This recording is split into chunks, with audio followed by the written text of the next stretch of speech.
Wow, how about that? And that was really dumb. That was the defender didn't even need to touch him because he wasn't even open and the ball wasn't even close to him, but he gave him a thump anyway and he got called for it. All right, so we do want to apologize there. We've been off air for the last couple plays. Our internet went in and out and in and out, but now it's in. We got it reconnected, and once again, we'll upload a uninterrupted version of this a little bit later for you to watch at your convenience, 24/7 on-demand replay of every single game we broadcast here on the ND Sports Channel, the Magnitude Sports Media Network. Always recording a backup just in case something happens. So you only missed a penalty on a flea flicker that didn't really, wasn't really too impressive. So. No, it was a razzle-dazzle play that didn't materialize, and Bowman did pass interference play. So 1st and 10, Holsteins. Rembolt drop back, rolls out far side, and he got, I believe, far side there. It was Phelan. I'm going to say it was Phelan, and it was. Yeah, he was tackled immediately by Kobe Schaff, who was all over him, but not before they didn't pick up a few yards, though.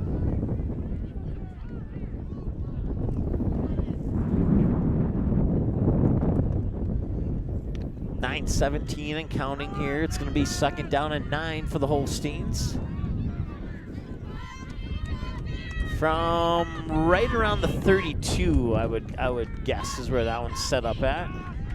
Rembolt looking near side, and and he dropped it. He had Weston Kuhn, and it slipped out of his fingertips, and as a result, it'll be 3rd down and 9. So 3rd and 9 now for the Holsteins.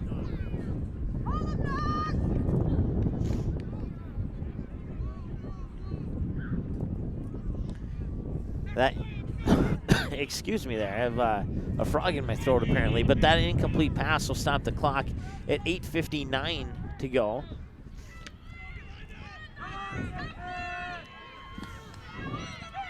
Receivers out to each side with 2 men in the backfield. Phelan and Zuroff with Rembolt in the shotgun. He'll drop back, look over the middle, and he's got the pass complete there to Sapir. And Sapir will get dropped right around the 25-ish. That's enough for a Holstein 1st down. And it's good for a 1st down. It's a little hard to see the yard lines once they get down to that side of the field there. But once again, we did go off a little about 10 minutes ago or so. You may have to refresh your website or your YouTube page to get it to restart. So we do apologize for that. So if you have friends that are watching that are unable to watch because they haven't figured out how to restart it, please pass that information along to them. We'd appreciate that. We've done over 500 games, and we've had issues on like maybe 11 of them, so that's not too bad.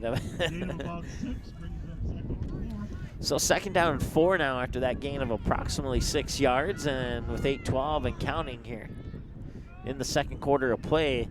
13-8. We by this point in the 1st quarter, we saw 2.5 touchdowns. We haven't seen anything yet in the 2nd quarter here. Rembolt in the shotgun. He'll hand it off to Phelan. Phelan wanted to go up the middle, and then he broke the tackle.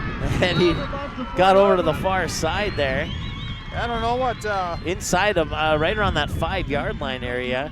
Matthew Orsendorf had him tuned up, but he didn't finish the tackle, and Phelan broke that tackle, picked up some nice significant yards for him. There's some kids playing catch over there, and I thought for a moment he had fumbled the ball.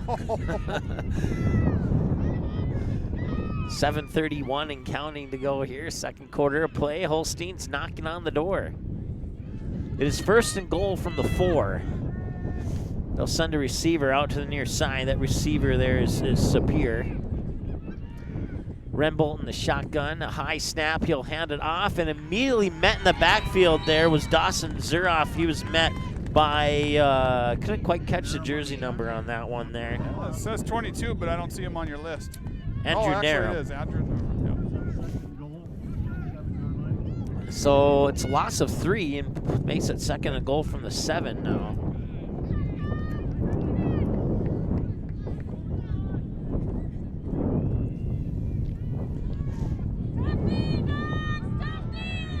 6:41 and counting. Receiver to the near side now is Davis Booligan, the senior. Remble in the shotgun. And he handed it off there to Zuroff, and it kind of bounced like a basketball right back into the hands of Zuroff. You could say that's a lucky break, but on the flip side, you still lost yardage on that. And you started with a 1st and goal from the 4, and now it's probably 3rd and goal from about the 11 or 12, I guess. Make it the 15 is where they're going to spot it. So that's too bad. They're going the wrong way.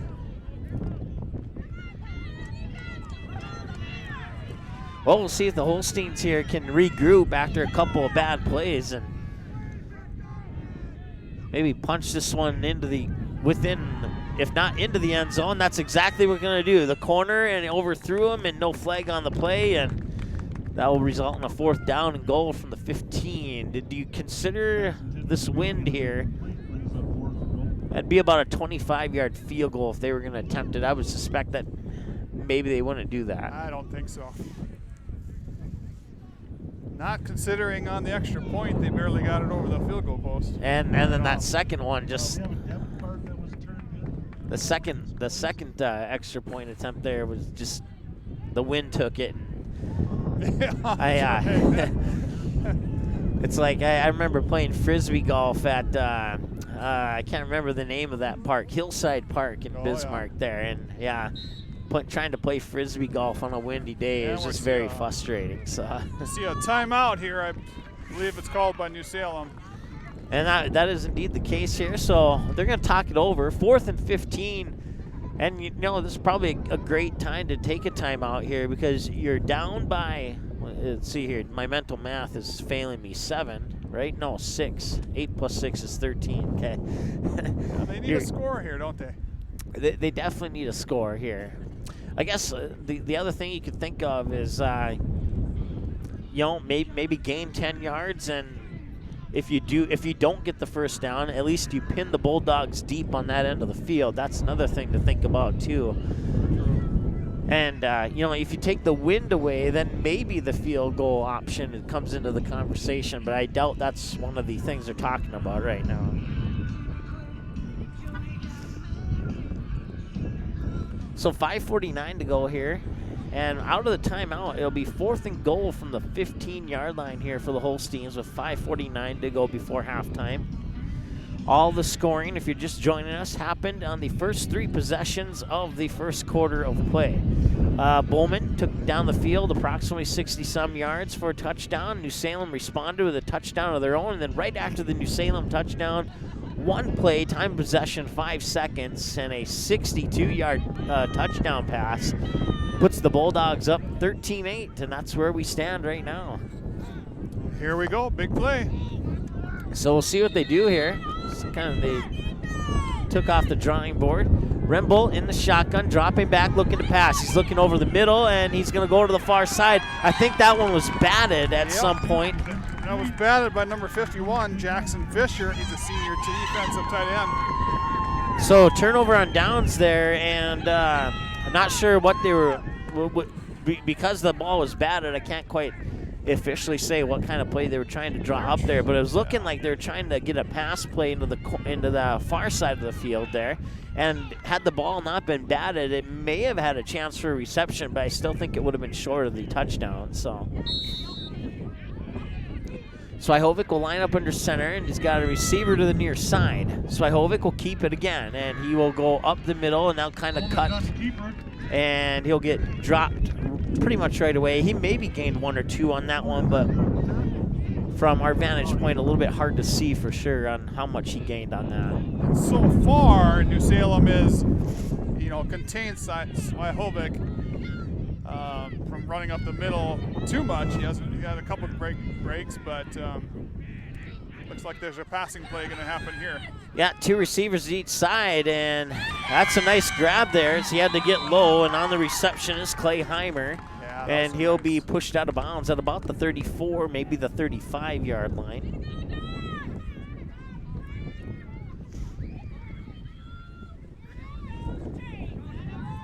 .506, clock will stop. with the play out of bounds. And looks like Swihovic will drop back the pass again. He's got a man, and that is going to be another pass there into the hands of Duffield. And he has another long touchdown. That's his second 60-plus yard touchdown reception of the game. So Duffield has 2 TD receptions now. And the Bowman County fans chanting, "Who let the dogs out?" I love it.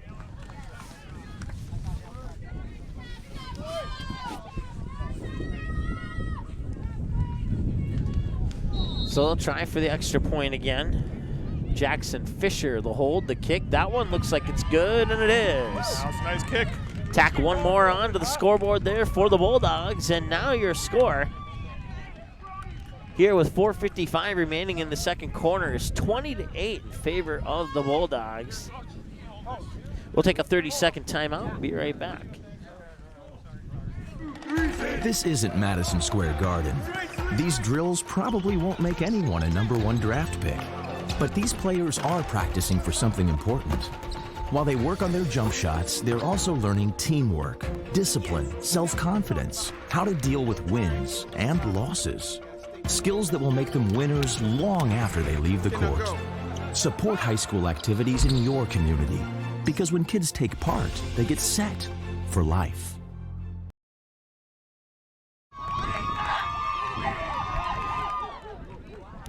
All right, you hear the Bowman County fans clapping and cheering there, cheering on their team. No, I got the first name mixed up there. It was Caleb Duffield with a 60-plus yard touchdown reception, his second of the game. And that's going to be a squeak kick that'll bounce up, and it'll drop into the hands finally of Tyler Wolding. And Wolding will bring it up to just over midfield at about the 48 of the Bulldogs. So good starting field position here for the Holsteins, and that's certainly something they need now that they're down by 2 possessions. Down by 12.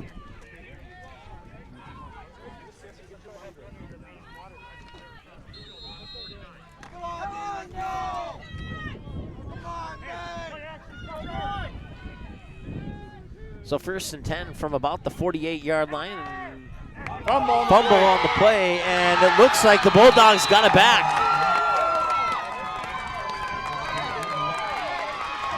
And it was indeed Nathaniel Bame who recovered the fumble, and well, that's the mistake we were talking about. If they didn't already find themselves in a bad position, that certainly didn't help. Yeah, if you're a Holstein fan. Really behind the black ball here.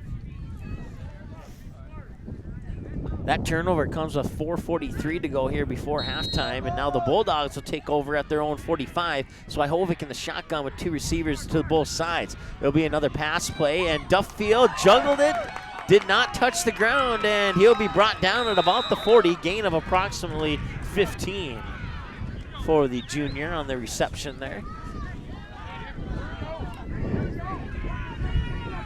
Starting to wonder if the clock even started on that last play. It still says 4:35. And there's a whistle, and was there a flag? I didn't see one. No, they had an extra player on the field. He didn't get off soon enough. Oh, okay.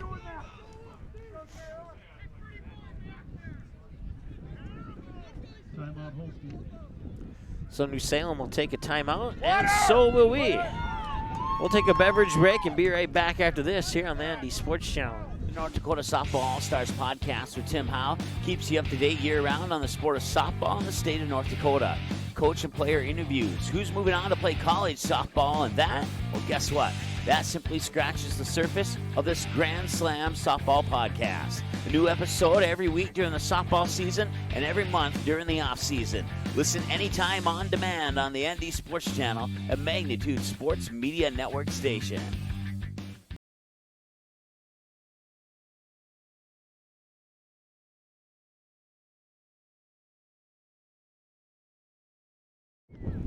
All right, welcome back. 20-8 with 4:28 to go here in the second quarter of play.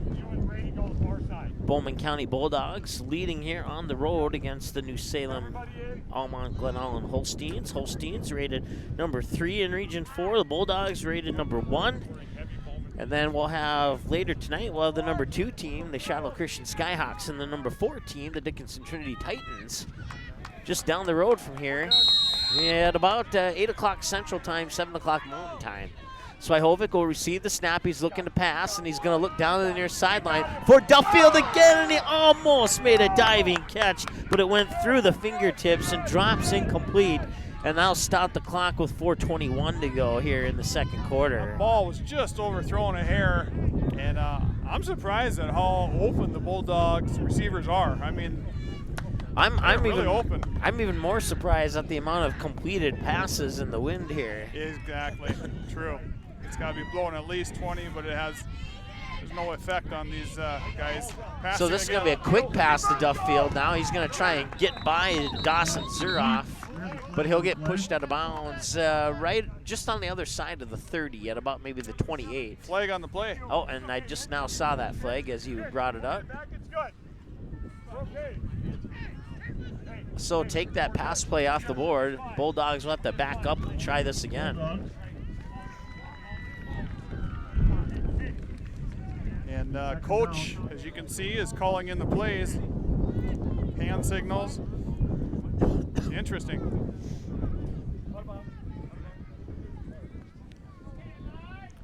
Nice camera shot there, by the way. I like that. That was awesome. Swihovic will line up in the shotgun there. Colby Schaff right beside him. Swihovic looking to pass again. He's looking over the middle. Now he'll keep it. And did he break through the tackle? He must have, but then. Yeah, he did, but then they caught up to him again. Got a sack in there. Looks like on the sack was Weston Kuhn, along with a couple of other black jerseys, but Weston Kuhn, the primary tackler on that sack for the Holsteins. 3rd down and 24. Duffield at the 50, and he will gain about maybe 3 or 4 on that play, and now bring down a 4th down and 20, and we'll see a punt and a chance for New Salem to maybe get one back here on the Bulldogs.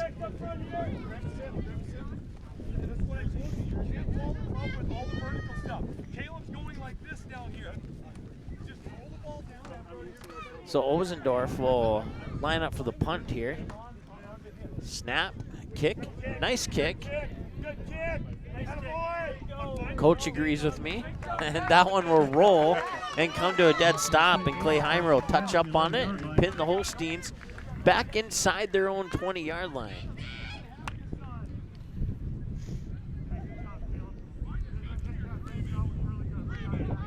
.308 and counting to go here in the, or not counting, but just 3:08. Yeah, if you're New Salem, you got to hope they score here with 3 minutes left in the half. It'd be nice for them to go up with another score. Cut the deficit on the scoreboard a little bit here and make some adjustments at halftime and see if they can make this a game again. It was a game in the first quarter. It's been pretty much all Bulldogs here in quarter number 2. Yeah, for sure. Brings up 2nd down. Bulldogs were all over that play. Little to no gain on the play there, and that'll be a 2nd down and 10 with 2:49 and counting to go here before halftime. They got a long ways to go. They do.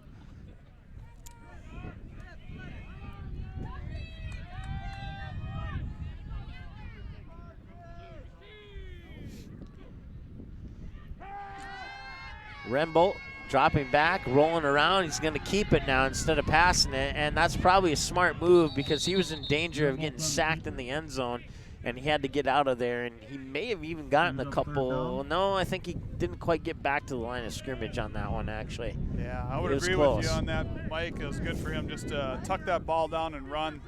The Bowman line, defensive line, is getting in there awful fast. Starting the second period, they've been getting in there pretty good.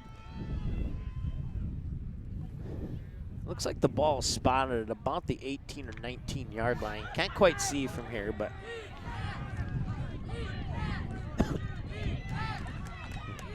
third down and 8. That'll be a handoff there. I believe that's Phelan on the carry, and he's going to take a couple tacklers up about maybe 3 or 4 yards on that play. Check that. That was Zuroff on the carry and not Phelan. My bad. Yeah, with a minute 30 left. And then what is it, 4th down? 4th and 4, possibly. 4th and 8 is they're what the gonna have to scoreboard kick that says. ball. Somebody call a timeout here. With that timeout, we'll take one as well. Be back in 30 seconds here on the ND Sports Channel. This stage is nowhere near Broadway, and none of these actors will be accepting an Oscar anytime soon. Still, they are rehearsing for something important. While they learn their lines, they're also learning teamwork, discipline, self-confidence, that everyone has a part to play. Skills that will make them stars long after the curtain falls. The National Federation of State High School Associations reminds you that when kids take part in high school activities, they get set for life.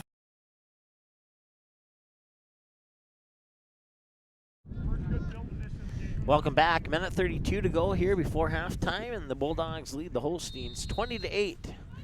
Back to kick is Dawson Zuroff. 4th and 6.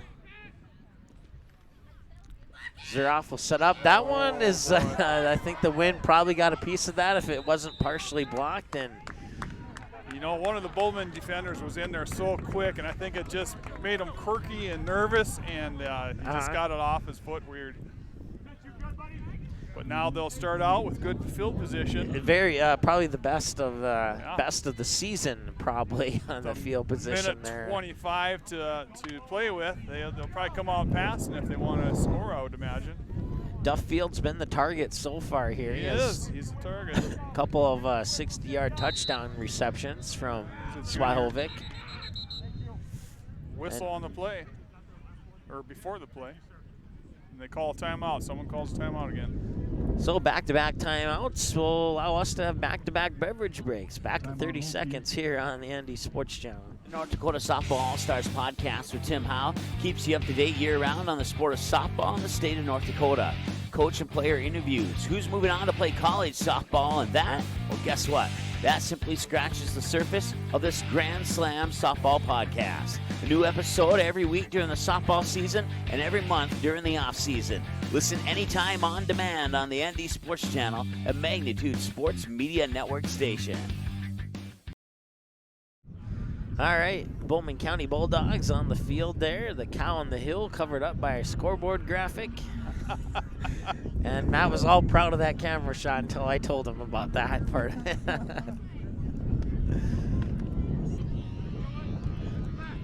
First and 10 for the Bulldogs after a punt gone wrong there by the Holsteins.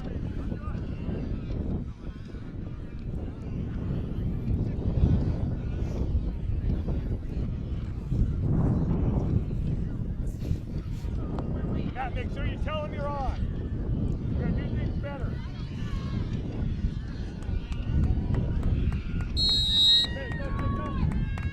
Duffield and Osendorf, two receivers to the near side. Man in motion is Heimer.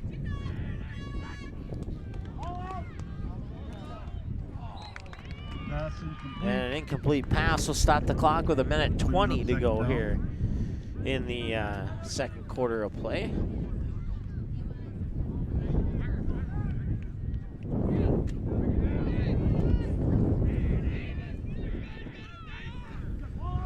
Swihovic looked the pass. That one was, I think that was tipped possibly there by number 70. Jake Sanders may have gotten a swat on that pass. Looked like it was the same play as the previous one.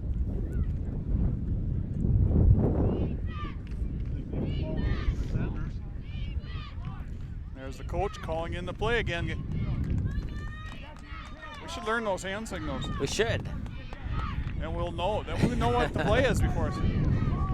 Swihovic looking to pass, and it's batted again and attempted to get the interception there was Adam Moorman. Yeah, but Jake Sanders with that tip. That's his. That was his second tip in a row on back-to-back plays, and the second one almost resulted in an interception there. So here we go, fourth down. 4th and 10. So it's been all offense by both teams in the first quarter, and now a very little offense by both teams in the second quarter here. Even though the scoreboard might suggest otherwise, that's pretty much been the case. Swihovic looking to pass again. This time he has his man, that's Ozendorf, on the near sideline, and he'll run it up out of bounds right around the 15 or 10-yard line. Yeah, and he was wide open. There was one receiver, number 28, Caleb Duffield. He took off for the corner, and both defenders took after him to guard him. Well, that left open the other guy.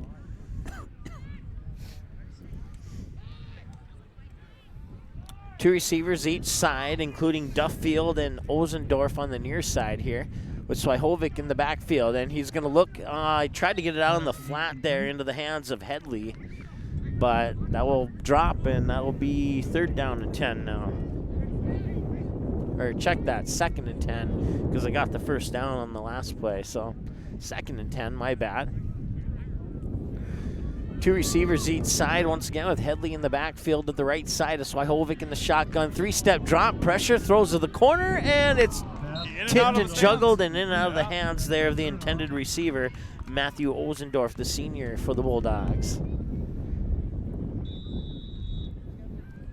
So that'll set up a 3rd down and 10 now with 52.4 seconds and a timeout on the field. We'll take one more timeout and then be back with the conclusion of the first half here on the ND Sports Channel. The North Dakota Softball All-Stars podcast with Tim Howe keeps you up to date year-round on the sport of softball in the state of North Dakota. Coach and player interviews, who's moving on to play college softball, and that, well, guess what?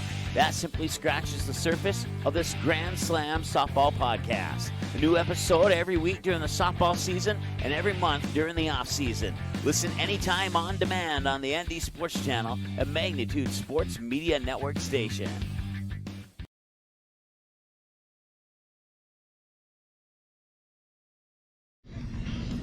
All right, welcome back. To the best of our knowledge, I think the Bulldogs are out of timeouts, so I don't think we'll have another timeout here in the next 52.4 seconds of the first half, but we'll see. Swihovic will set up in the shotgun once again, two receivers far side. Nobody in the backfield this time, so more than likely a pass play. Ooh, Swihovic got hit, but he got the pass complete to Ozendorf, and he's into the end zone for the touchdown. That was a hard smack, too, on Swihovic by Tyler Wolding. But hit as he throws, and he completes it to Ozendorf for the touchdown. 6 more for the Bulldogs, and it's 26-8. With the extra point on the way here. Coverage here, right? Coverage here. Okay, don't give up on the half. Play. Soft two. Soft two. Fisher's kick is up and good. Been a couple of his kicks. I wasn't sure if the wind would allow the distance to get it over, but they did. And as a result, it's 27-8, and the Bulldogs, you know, a slow second quarter here for both of these teams, but the Bulldogs still managing to get points and make it a little bit more difficult for New Salem to play catch-up here. They're going to have to come out with a great game plan to start the second half. Yeah, and this is looking all too familiar when we played them. The Skyhawks played them down in Bowman. A couple of weeks ago. I don't like this. I'm just saying. No. Well, I'm neutral, though. I'm totally neutral. Of course, you can tell that. Yeah, I was looking at the playoff brackets for the teams who are definitely in and the teams who haven't quite solidified a spot yet. If the season were to end today, Delax Burlington would play Shiloh in that first round. Really? Yep. But there's still some football to play, and that could all change. That one's going to go over the head there. Nice kick, Grant Gerbing. Oh, look at that. Struggling to pick it up, and Gerbing's going to get tackled. And where was he tackled at? Wow. That was a great kick. He tried to catch the ball. He fumbled it around. Tackled what on the 1 yard line? On the 1 yard line. Wow, that 38 was seconds. If you said, hey, they're going to score a safety off the kickoff, would you say that ever no, happened? That was 1 yard away from happening there. No, you can't even need the ball here, really. Yeah. New Salem's just got to hope to get out of here without getting a safety or something. 38. They need a little bit of 38 seconds. They need a little bit of breathing room here on the play from the 1 yard line. And they will hand it off, and they will get a couple. Oh, my bad. I believe on the tackle there was Mace Stuber. He's a freshman tackle / defensive lineman. And my guess is they won't even run a play here. 17 seconds and counting here, and looks like the teams are indeed going to walk towards the sideline, and that'll bring us to halftime here with your score. The Bowman County Bulldogs 27, the New Salem Almont Glen Holsteins 8. We'll take a timeout, come back, chat a little bit during halftime, and get you set for the second half right after this here on the ND Sports Channel on the Magnitude Sports Media Network. Magnitude Sports Media Network is your home for all types of sports programming in a 3-state region. Over 500 previous games are available right now on demand. Since 2017, we've brought you an average of 275 games a year, including junior varsity and varsity matchups across 8 different sports. Now we're on pace for the same amount of games this year. It's a whole lot of sports, and it's all right here, where North Dakota, Minnesota, and South Dakota teams play. This is the Magnitude Sports Media Network. The Rainbow Shop, a Parable Christian store, has life-giving gifts for every occasion. Gifts with meaning, gifts that change lives. Stop in and view their large selection of books, Bibles, jewelry, greeting cards, music and DVDs, home decor, and children's department. Many gifts to bring inspiration to family and loved ones. Call them 223-2422 and visit them online at bismarck.parable.com. For all your gift-giving needs, shop the Rainbow Shop, a Parable Christian store on South 7th Street in the Southridge Center Strip Mall, 1 block east of Kirkwood Mall in Bismarck.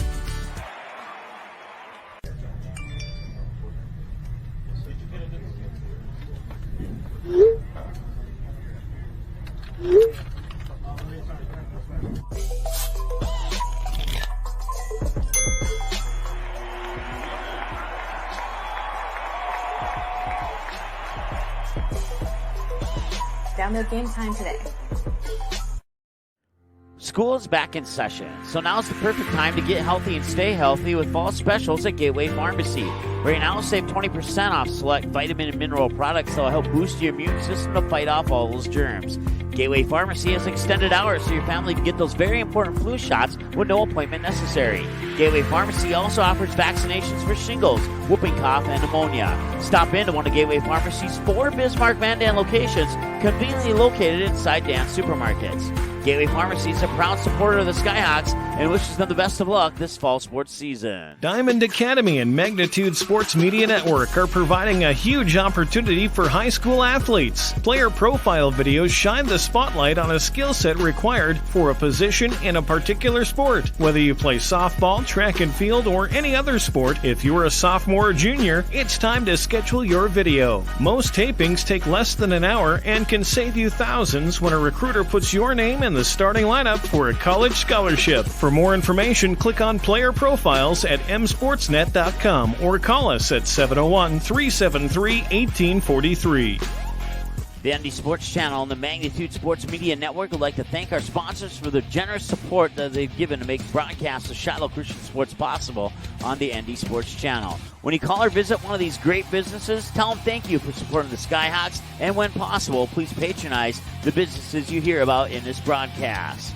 James and Marie Baker family, Mitzel families, Baker Ranch, Spiffy Biffs, Gateway Pharmacy, Rainbow Shop, a Parable Christian store, and Rocket Man Jet Services. This stage is nowhere near Broadway, and none of these actors will be accepting an Oscar anytime soon.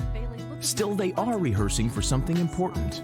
While they learn their lines, they're also learning teamwork, discipline, self-confidence, that everyone has a part to play. Skills that will make them stars long after the curtain falls. The National Federation of State High School Associations reminds you that when kids take part in high school activities, they get set for life. All right, welcome back here. We are at halftime. The Bowman County Bulldogs, they currently lead the New Salem, Almont, Glen, Holsteins here on their home field by a score of 27-8. Great first quarter, kind of a slow, like after those first 3 possessions, that's where the game kind of slowed down a little bit. But even in that slower part of the game, Bowman was still to fight through a couple of errors and get a couple more points on the board, and that's what has brought us to the big lead. Of course, those 2 big plays, one in the first quarter and then one in the second quarter, both to Duffield. I forget his first name, Caleb Duffield, and both of those touchdown receptions were over 60 yards. And the reason I don't know the exact yardage is because it's kind of hard to see the yard lines here from our vantage point, but I guarantee you they were over 60 yards. I think one was approximately 62 and the other one was approximately 64. We don't have the on-screen graphics for this, but we will talk about it because I have it pulled up in the background there, so keep the camera on the team there. I was talking earlier, right before we went to halftime, about the playoff picture for Class A. And here are the teams that are in the playoffs for sure. These teams will have a home game against an unknown opponent, and that'll be the Lisbon Broncos, Harvey Wells County Hornets, the Langdon Area Edmore Munich Cardinals, the Oaks Tornadoes, the Velva, are they the Aggies? Yeah. Aggies, yep. And then Delax Burlington will play on the road. And then Kenmare Bowbellsburg Central will play on the road, and Bishop Ryan will have a home game. But the only thing we don't know is who those opponents are going to be. Here's what I can tell you. The Lisbon Broncos end up playing the 4 seed from Region 2, whoever that ends up being. The Harvey Wells County Hornets will be playing at home against the 3 seed from Region 1. Langdon Area Edmore Munich Cardinals will be playing the 4 seed from Region 1 at home. The Oaks Tornadoes will be playing the 3 seed from Region 2 at home. The Velva Aggies will be playing the 4 seed from Region 4. So right now, as that stands right now, Velva would play Dickinson Trinity if the numbers hold up there with the wins and the losses. And then Delax Burlington would go on the road to play the 2nd seed from Region 4, and right now that 2nd seed is the Shiloh Christian Skyhawks. Depending on the outcome of tonight's game and the outcome of this game, that could all change. So we'll have to wait and see there. And then Kenmore Bowbellsburg Central will play the 1 seed from Region 4, and that would be, as of right now, the Bowman County Bulldogs. So if the season was already over, Bowman County would have a home game against Kenmare Bowbellsburg Central. And then Bishop Ryan would play the 3 seed from Region 4. So that is how the playoffs have developed so far. And once again, all those games that I just mentioned will be played on the home field of the higher seed on October 26th, just about a little over a week from right now. Actually, 1 week from now. That's 7 days from today. So next Saturday will be when all these games are played. We have about just under 5 minutes here before we start the second half of play. To chew up a little bit of time, let's just take a peek at what some of the other divisions, and we'll go to 9-man football. Findlay Sharon Hope Page will have a home game against the 4 seed from Region 2 in 9-man football. New Rockford Cheyenne will have a home game against Tri-State, the Tigers. It'll be the Rockets and the Tigers. That's the only matchup we know for sure. And then Region 2, number 1 seeds, the Cavalier Tornadoes. They'll be hosting Lemoore Litchfield Marion. Mayport CG will be hosting the 3 seed from Region 2, which has yet to be determined. Ray/Powers Lake will host the 4 seed from Region 4. Kidder County, the Wolves, will host Mohawk Lansford Sherwood. Linton, Hazelton, Moffat, Braddock will host Surrey, and Central McLean will host the 3 seed from Region 4, which has yet to be determined. And then in AA, it will be, let's see here, the 4 seed from the East on the road to take on the Beulah Miners. All the other ones have not been determined yet, but what I can tell you is that the 2 seed from the East will play at home against the 3 seed from the West. The 1 seed from the East will play at home against the 4 seed from the West.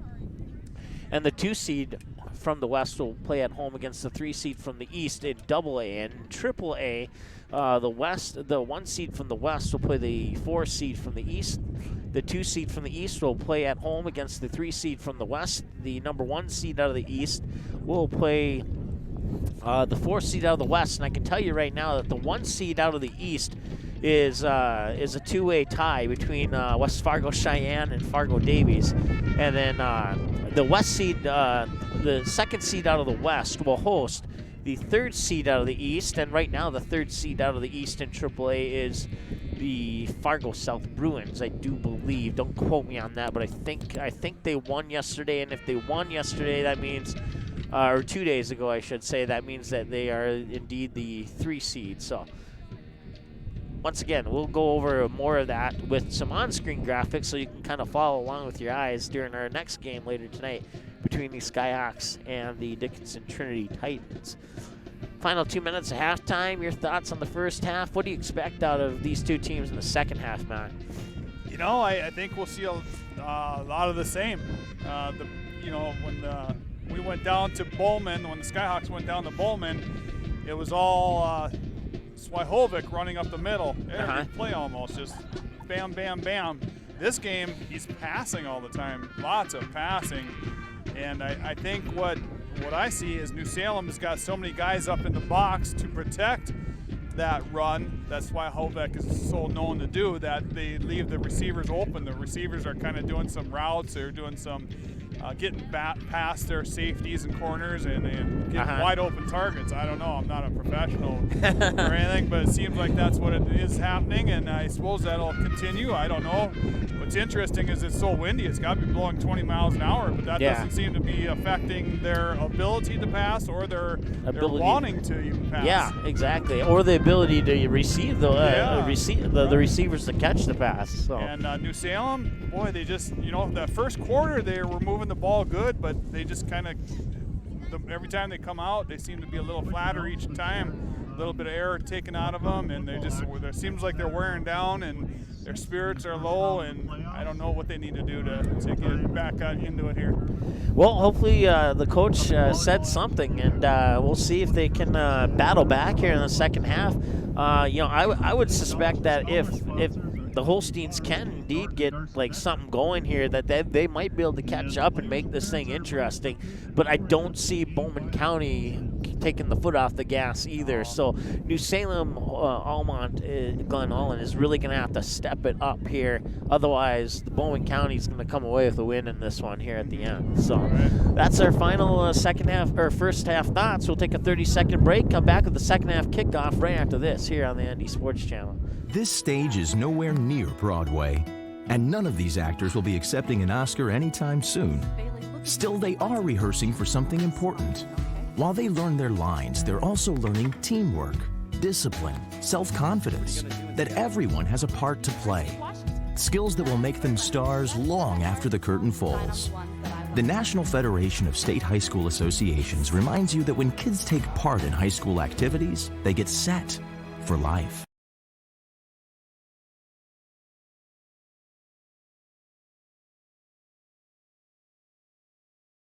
North Dakota Softball All-Stars podcast with Tim Howe keeps you up to date year-round on the sport of softball in the state of North Dakota. Coach and player interviews, who's moving on to play college softball, and that, well, guess what? That simply scratches the surface of this Grand Slam softball podcast. A new episode every week during the softball season and every month during the off-season. Listen anytime on demand on the ND Sports Channel, a Magnitude Sports Media Network station.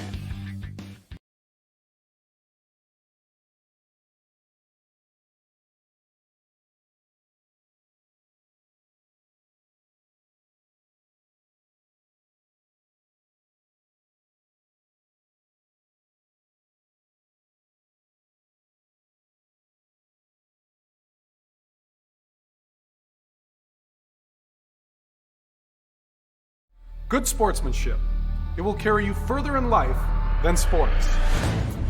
Growing up in North Dakota, I learned to respect my opponents, the coaches, and the officials.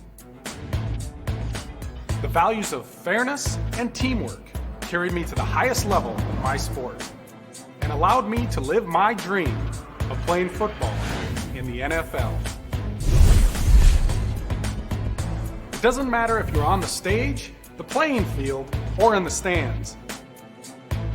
We are all better when we show respect for others and practice good sportsmanship. Carry yourself with dignity. Being gracious makes the losses easier and the victories that much sweeter. So when the lights on the playing field, the stage, or the gym floor dim, you'll always have pride in yourself.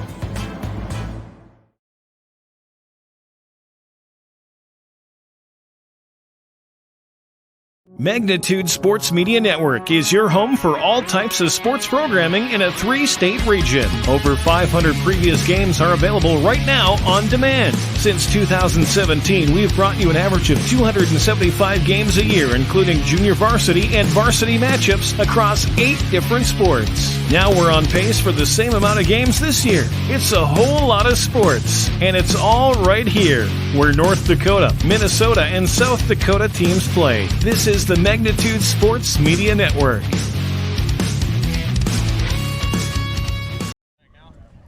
All right, welcome back.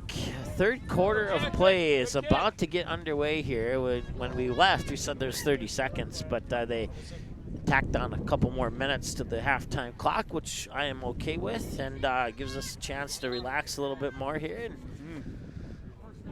once again, start of the third quarter, 27-8 in favor of the Bowman County Bulldogs. And as we mentioned right before ending our halftime show there, we don't expect, or at least I don't expect, Bowman County to take their foot off the gas. But New Salem really has to step it up here. We'll see what kind of adjustments they made in halftime and see if if we can see them on the field here. Yeah, right. And I gotta say, this is it only in North Dakota where we would broadcast a game live in the back of a pickup? I feel like a hick. This is awesome. The only time I've done it was down in Hankinson, because they last few times I've been down there, they don't allow us to go in the press box for some reason. So, so we had to do it from a pickup. So, yes, I've done it before, and I actually enjoy it. So this one will skip off the ground, will be picked up, and on the return there for the Holsteins was Grant Gerving. He'll bring it up to about the 30-yard line, maybe the 31.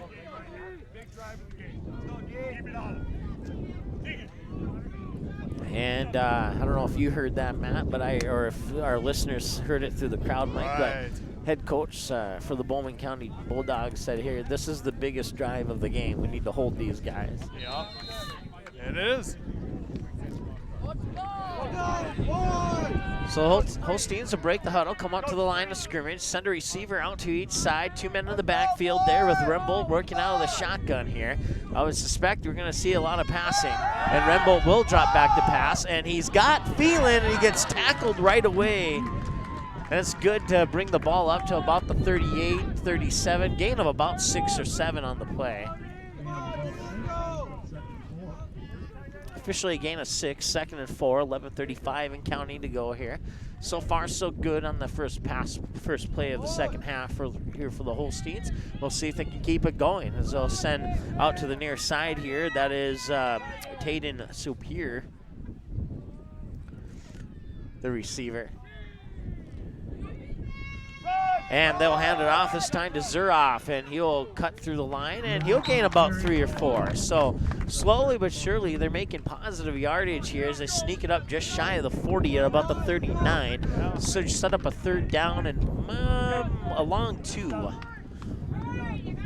Closer to 3rd and 3, but it's officially 3rd and 2. Big play for New Salem here. Gunner is running in the play from the sideline from coach. See what they run here.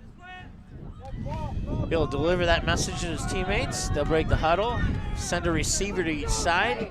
Once again, you got Zuroff and Phelan in the backfield with Rembold working out of the shotgun. And it'll be a handoff to Phelan right at the middle, and he's got some room. He gets by the secondary, he breaks that tackle, and he brings it into the Bulldog territory up to about the 35-yard line. Good for a 1st down, temporarily stopping the clock to move the chains with 10:24 remaining in the 3rd quarter. That was a nice play by New Salem. They answered nicely there, and a big 3rd down for him. Bringing the ball all the way down to what, 35-yard line? Is we resting? That looks like where it's spotted at, yes. This looks a lot like their first possession of the first half. Yeah.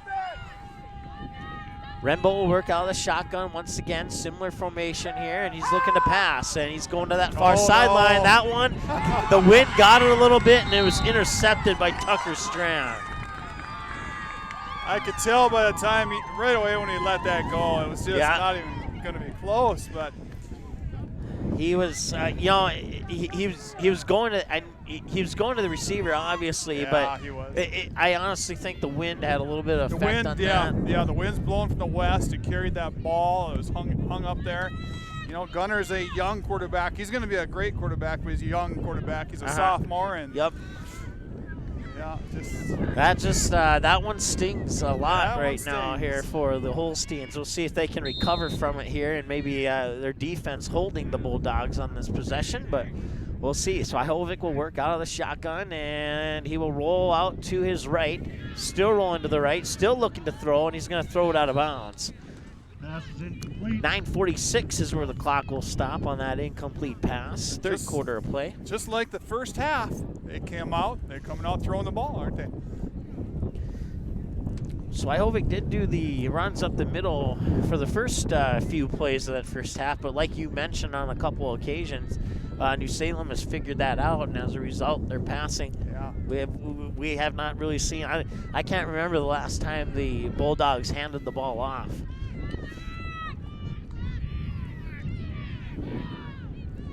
So Ihovic throws it out into the flat. That's Headley on the reception. Now he's going to try and get a block, and he'll be taken down by about 3 Holsteins.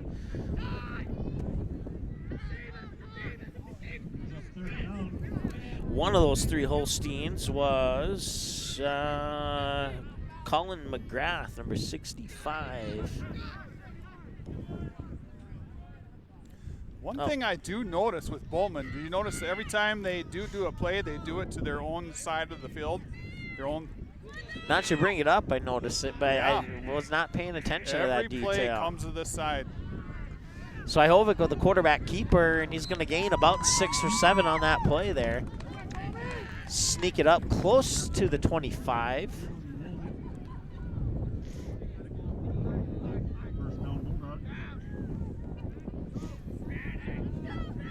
Sets up a 1st and 10, 8:55 to go. Here's a handoff. Wrapped up there with the handoff was Headley, and he was wrapped up by Grant Gerving on the tackle just about the 38-yard line. Picks up a 1st down. Well, if I say that I can't remember the last time they handed it off, you can remind me that it was at 8:44 in the 3rd quarter. Here's another handoff. Instead of Swihovic running the ball, it's Headley running the ball on back-to-back plays, and he's going to gain about 8 or 9 on the play there, maybe 7. He stretched it out trying to get the 1st down, but they'll and now Headley will take it again. Now he does have the 1st down, and he'll push that line up to about the 46. We're right on top of them. Boy, they got that hurry-up offense, too. Play gets called in by the coach. Quarterback calls it. And it's another. Oh, Headley dropped it. He picked it up. And a flag on the play as well. A flag. And pending the outcome of the flag here, I didn't quite see what may have happened, but I'm going to guess holding here. Yep, that is indeed the case. Holding on the Bulldogs.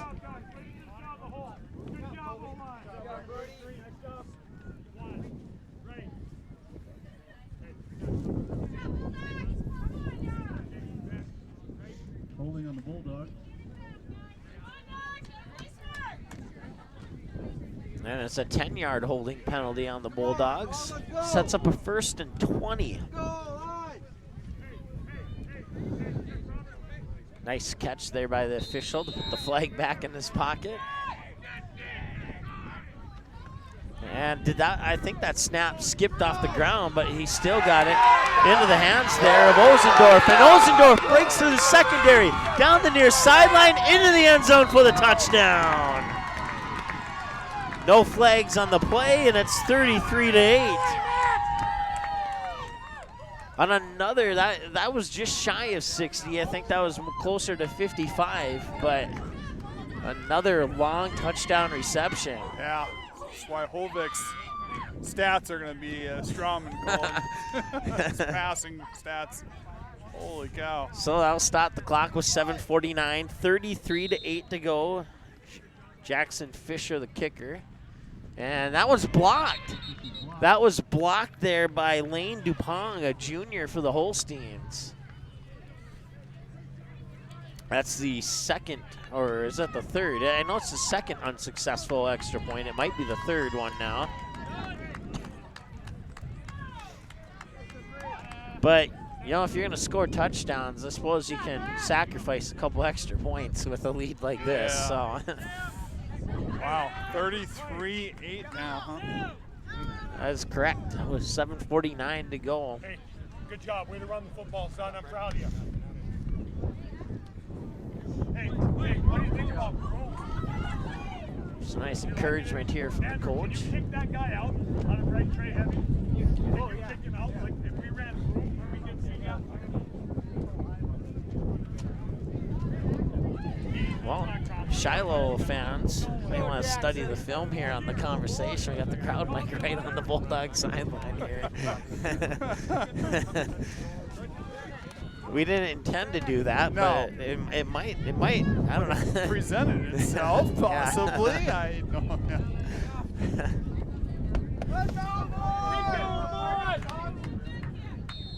Once again, for the Bowman County fans, we totally did not do that on purpose. No. As the wind will blow the football there off the tee, so that'll delay the kickoff here a few seconds. We are set up in a really nice position here, right on the 50-yard line. That was your idea, wasn't it, Mike? It was, I thought you were yeah. crazy at first, but wow, Nice what a high kick, and once again, that's going to go into the end zone. That'll roll through the end zone for a touchback. That was a And the really Holsteins nice kick. will get the ball at the 20 here with 7:49, and no ticks will come off the clock on the kickoff through the end zone. So.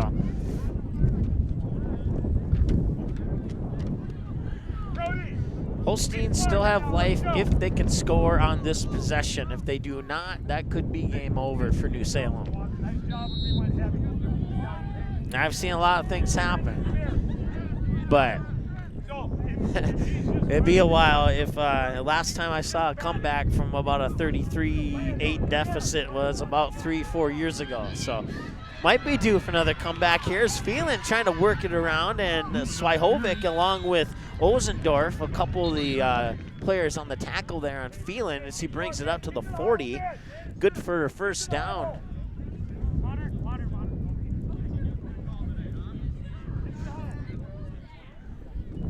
And penalty? I'm wondering, because, okay, now they're going to move the chains, so I didn't see the flag. I didn't either. Must be a personal foul. That's 15 yards, huh? So, personal foul apparently here on the Bulldogs. I did not see a flag, and I did not see, unless it was a helmet-to-helmet hit on Phelan. I know that Swihovic kind of went back to Phelan and said, hey, kind of motioned like, hey, are you okay? Let me help you up, kind of a sportsmanship thing there. I don't know if that's what happened. That's my only guess, though. So Rembolt works out of the shotgun here, and there'll be a handoff into Zuroff, and Zuroff gets back to the line of scrimmage, and that's it.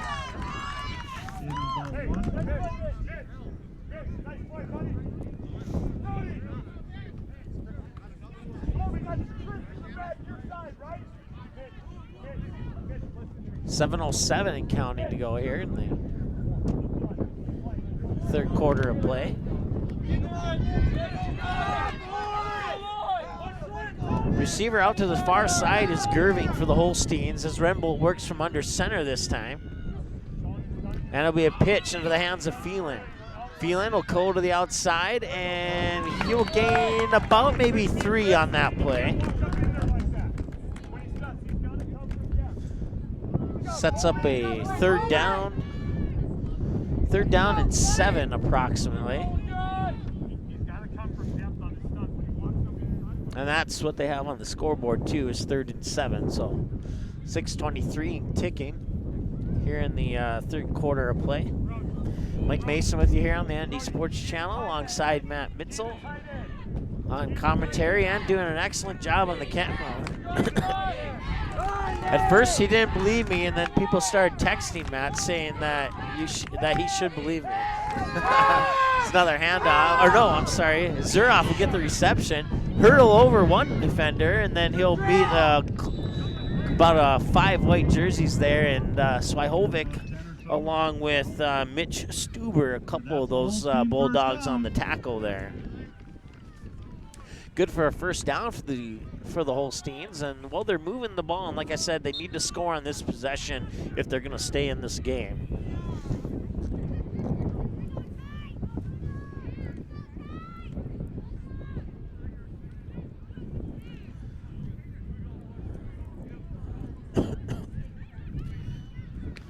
Hayden Sapir will go out on the sideline to get a breather here for the Holsteins. Rembolt working under center. Faked the handoff to Zuroff and then gave it to Phelan, who cut through a hole on the right side of the line there, and as a result, he was able to gain about maybe 6 and a late flag, more than likely a personal foul here, possibly. Yeah, he's calling it on number 77 of the Bulldogs. I don't know what he did, but it's Mitch Stuber, the senior defensive end, and he would have been over on that far side where Phelan cut through that hole. So whatever happened, 1, 2, 3, 4, 5, 6, 7, 8, 9, 10, and he keeps going. So it was a personal foul. I only know that because the ref was pointing at him. Maybe he said something. I don't know. Well, the Holsteins will take free yardage however they can get it right now. They're down there deep now. They got to score. 1st and 10 with 5:09 and counting to go here in the third quarter. Holsteins knocking on the door here, trying to cut the deficit on the scoreboard as they trail 33-8. Phelan will get the pitch. He'll go to the outside, break one tackle. He's in the end zone, I do believe, and he got the touchdown. 33-14 with the extra point pending here. I would, do you go for 2 or do you go for 2? Go for 2. Heck yeah. So I'll stop the clock with 4:55 to go here, and we'll see if the Holsteins go for 1 or 2.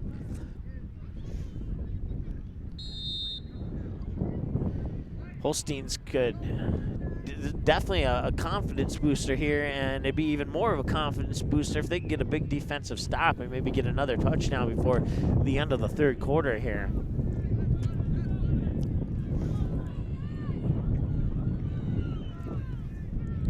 So Rembo will work under center.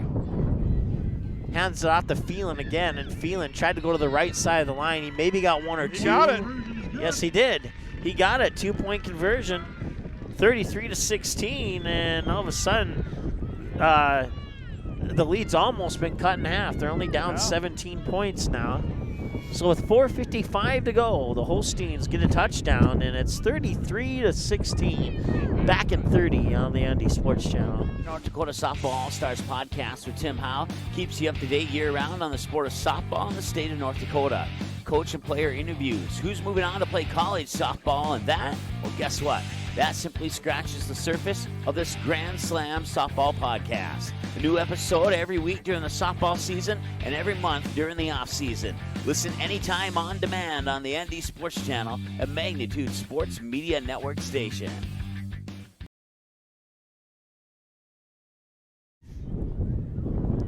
Welcome back. Broadcast coverage brought to you from the back end of a pickup truck here in New Salem, North Dakota, and I love it. I absolutely love it. Last game of the regular season here for the Holsteins and the Bulldogs. And the number 1 team leads the number 3 team by the score 33-16 with 4:55 to go. This will go into the hands there of Duffield. Duffield will work it to the near sideline, and he just had to beat Jason Klott, if I'm saying that correctly. And if he could have got around Klott and kept his feet in bounds, he would have been gone for a touchdown down the near sideline here. But they'll mark it right at the 50-yard line, right in front of us here. Duffield is fast, isn't he? Definitely, yes. Turn it up. We've seen that today. Definitely dangerous. So the ball is spotted. There's a flag on the play again, though. I thought I saw a flag come in, Okay. but I couldn't quite. I didn't want to like jump to conclusions there. So looks like the ball will not be spotted at the 50 for much longer. So a couple critical penalties on Bowman here, which is uncharacteristic of them. This is kind of what happened in New Salem in that second quarter. Right.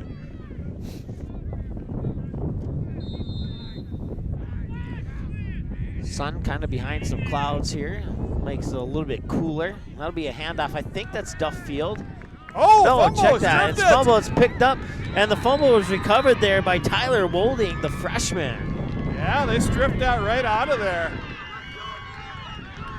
Fumble on the play. Boy, if they could score here, that'd be a big turnaround, Mike. Definitely, yes. Holding on the recovery.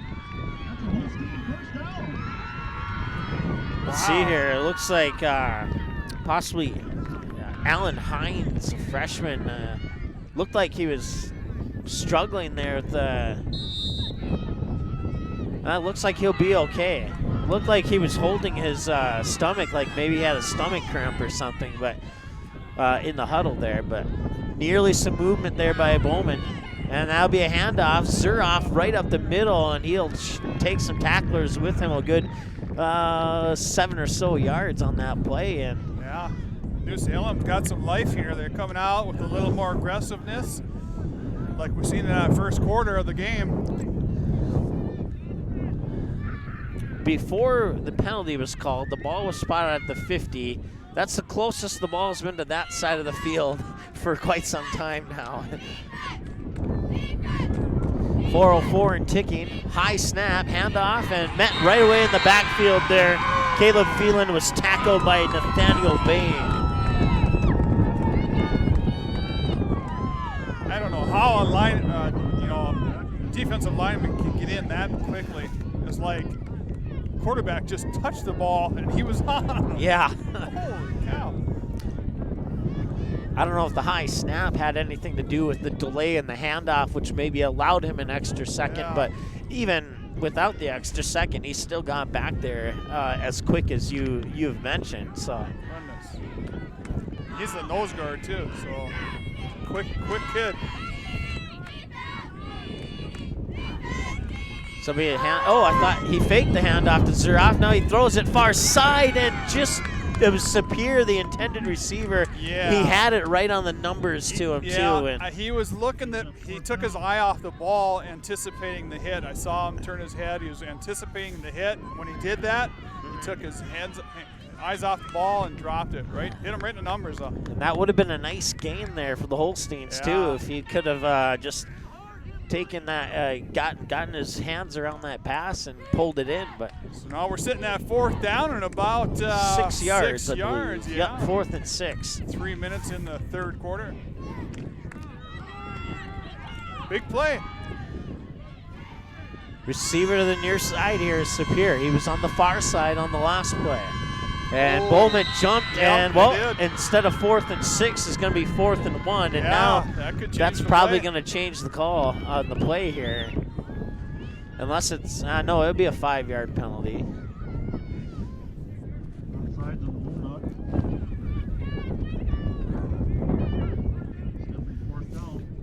So instead of a 4th and 6, it's 4th and 1 now. So positive there if you're a Holsteins fan.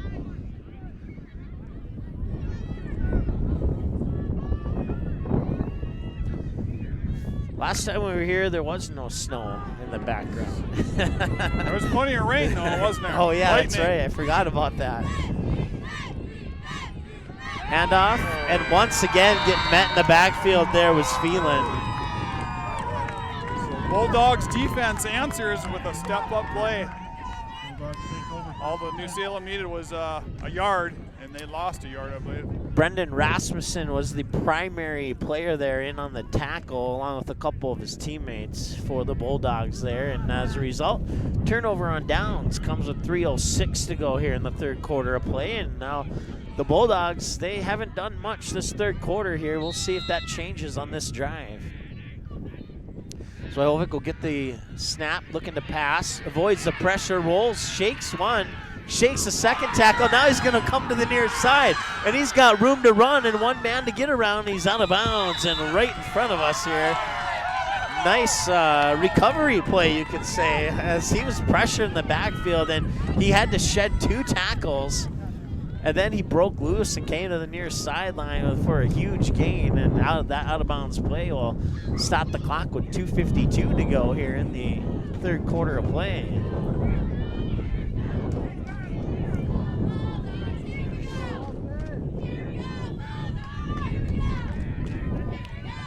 So man in motion is Duffield, and the pass will go out to Duffield, and he reached out his left hand and couldn't quite pull it in off his fingertips, incomplete. Stops the clock with 2:48 to go here in the third quarter. Yeah, it's a good thing your camera's on a swivel here, because when Swivola came right in front of us, I did a little 180 there, I think. I kind of caught a glimpse of that on our monitor here out of the corner of my eye. It looked good to me, so. I don't watch the monitor unless I absolutely have to. I broadcast all my football games out of a pickup truck from the 50-yard line, I think. Duffield with the run here, and they're trying to strip it out of there. Trying to strip it out was Jake Sanders, but unsuccessful there. And I said Duffield, I meant to say Headley on the carry, my bad.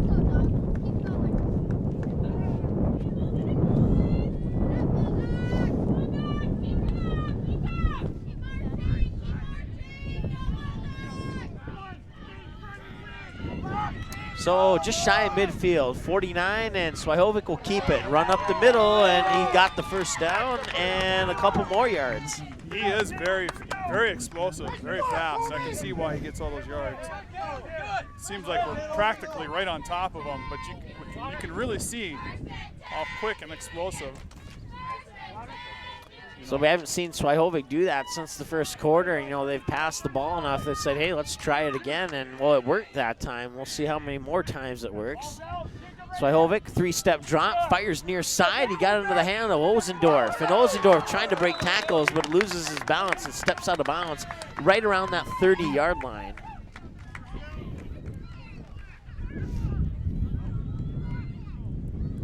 The offense looks at their coach for the call.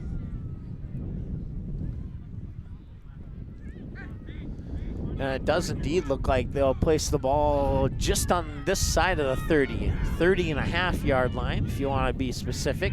One receiver near side, 2 far side, and now they're going to throw near side. I didn't even see that receiver. It's Ozendorf. And he's going to tiptoe down the sideline, and he's into the end zone for another Bulldogs touchdown, and it's 39-16. How many times have we seen that same play? At least 7 or 8. And what side does it go to, Mike? To the near side. It's near side every time. The only plays that have happened on that far side for Bowman have been an interception, and that's so Jackson Fisher, the kicker.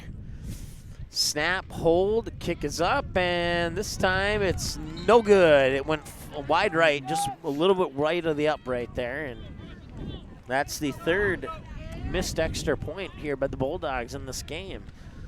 39-16, the Bulldogs capitalize after a slow start to the second half. You take away the first half, and it's 8-6 in favor of New Salem if you take away the first half right now. They have outscored the Bulldogs 8-6 here in the third quarter, but still a big hill to climb. 1:41 to go here, third quarter of play. We'll keep it right here during the possession break, if that's what you want to call it.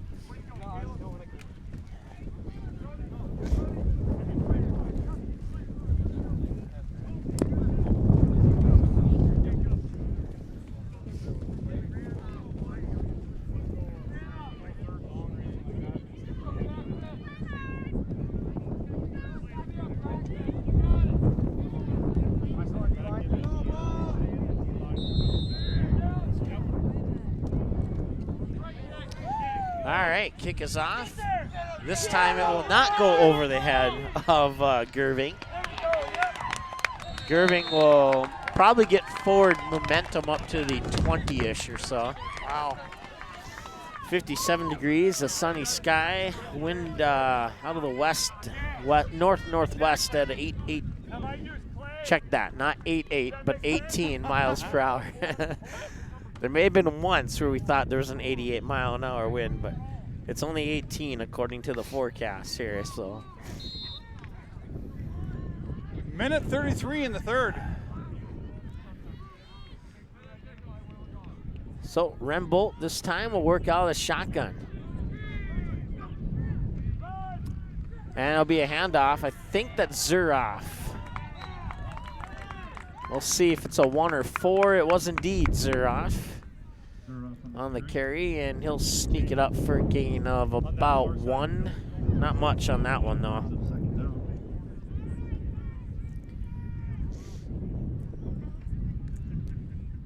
PA announcer here isn't very loud like he is like they are at most football games that I've been to. Yeah, he's pretty quiet. I'm gonna turn up the speakers. Turn it to 11, as they would say in some country and rock songs.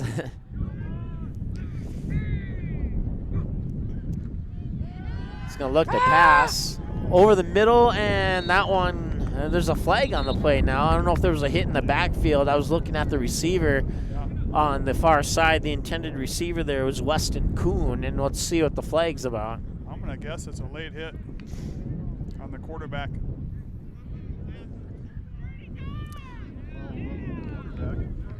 Yep, and you're exactly right there. Personal foul. I'll march the ball up 15 yards. And I think that's the third personal foul that Bowman has gotten. I think all in this quarter. I think you're right. Now that I think about it, I believe that would be accurate.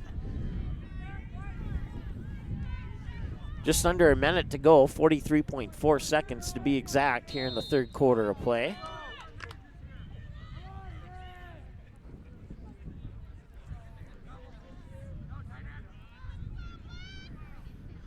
Rembolt out of the shotgun once again. 2 receivers near side, 1 to the far side. 5-step drop, looking near side, throws it over the middle, and it's intercepted. It is picked off by Clay Heimer, the sophomore. And that'll give the Bulldogs the ball back right just shy of midfield on approximately their own 49-yard line.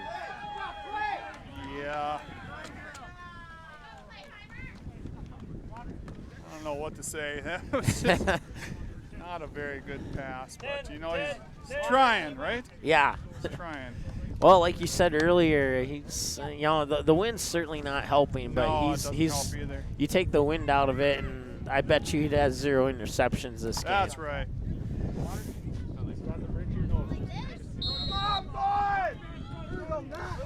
That's his 3rd interception, and 2 of those shouldn't have happened, in my opinion. There was a one on the far side back in the late first, early second quarter, I believe. Swihowicz, one-handed grab. Oh my goodness! Matthew Ozendorf into the end zone on a touchdown. Oh my God! 45-16. What a beautiful catch there That was a nice by catch. Ozendorf. They certainly like that side, though. Yeah, definitely. Goodness. It's a team of repetition, I think. Well, I'll be cropped out into the highlight reel for sure. Beautiful catch. If I have time, we'll get into the highlights for tonight's game.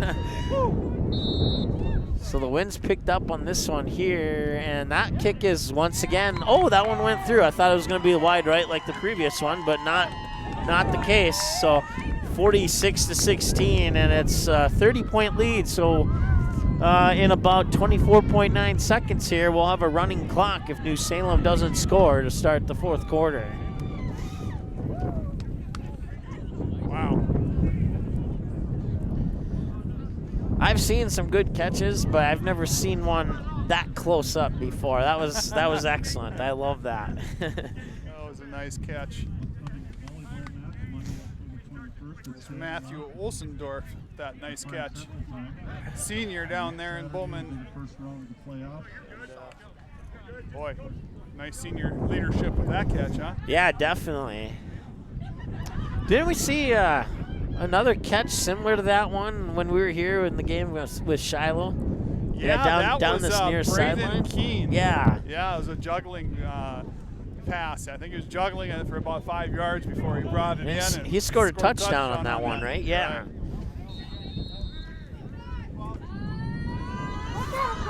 So the kick is off. I think the wind's helping the kick, actually. That one goes into the hands of Gerving, and he will return it. And did he drop it? No, but he got dropped. So he got dropped hard. Oh my goodness. Bowman is very physical. Very physical team.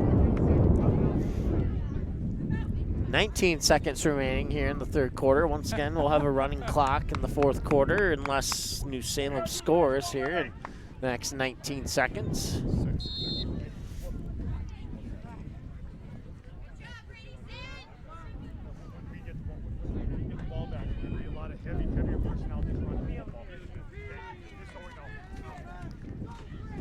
This one will be a pitch that goes in the hands of Phelan. It cuts over to the far side, and an ankle tackle brings him down, and he may have had some room to run had that tackle not occurred in the backfield there. I can't quite see who got the tackle on that play. He's not getting up and right away, he looks like he's going to be down. Yeah, it's too bad.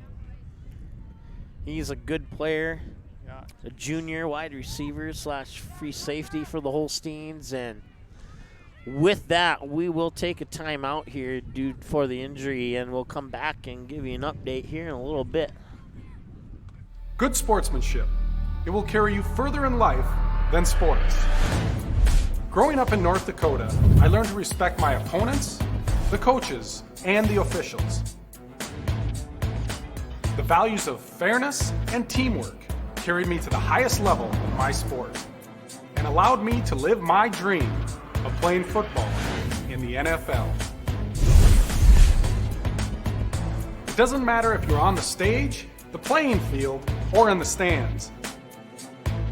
We are all better when we show respect for others and practice good sportsmanship. Carry yourself with dignity. Being gracious makes the losses easier and the victories that much sweeter. So when the lights on the playing field, the stage, or the gym floor dim, you'll always have pride in yourself. All right, and as we come out, the horn sounds, and we'll go to another break here in a second because that's the end of the third quarter. The good news there for Phelan, he did get up, walked off on his own. He stretched out his leg there, more than likely nothing more serious than just a cramp. So if we find anything more out, we'll definitely let you know about that. But I think he's going to be okay. We might even see him again before this game's over. We'll take another 30-second timeout, come back with the fourth quarter after this here on the ND Sports Channel. Diamond Academy and Magnitude Sports Media Network are providing a huge opportunity for high school athletes. Player profile videos shine the spotlight on a skill set required for a position in a particular sport. Whether you play softball, track and field, or any other sport, if you're a sophomore or junior, it's time to schedule your video. Most tapings take less than an hour and can save you thousands when a recruiter puts your name in the starting lineup for a college scholarship. For more information, click on Player Profiles at msportsnet.com or call us at 701-373-1843. All right, welcome back. Start of the fourth quarter here, and it's 46-16 in favor of the Bowman County Bulldogs. We'll have a running clock here in the fourth quarter once the whistle sounds. And there is that whistle.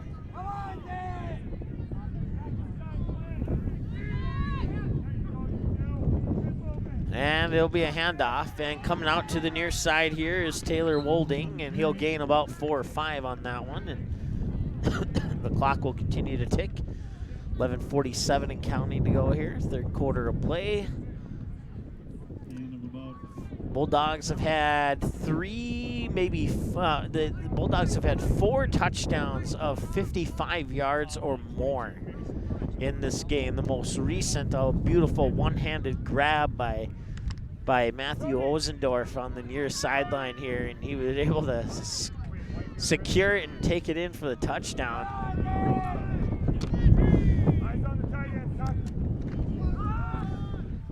And that'll be Zuroff on the far side, and grabbing his ankle and not letting go was Caleb Duffield for the Bulldogs.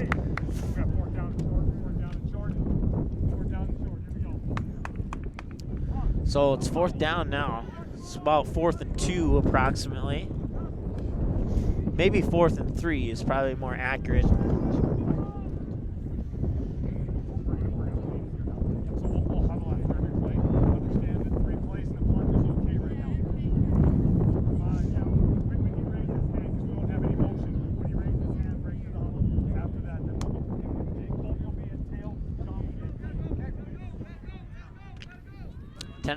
To go here. Salem taking their time on these huddles and delay a game.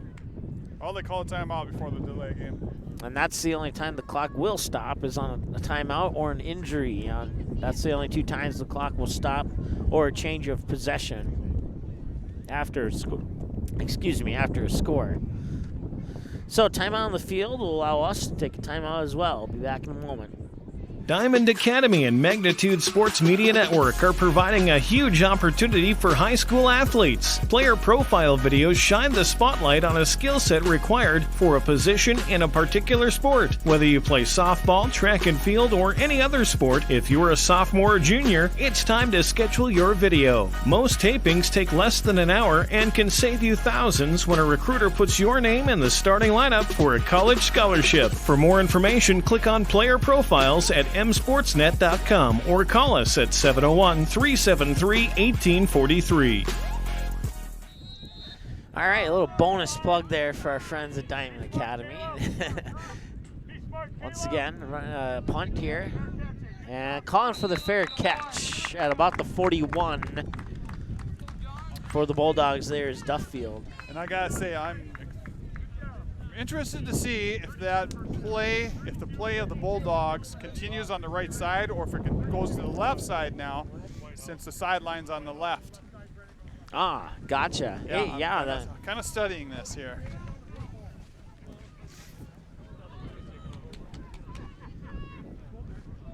So our color analysis, also a scouting assistant for every other team in Class A.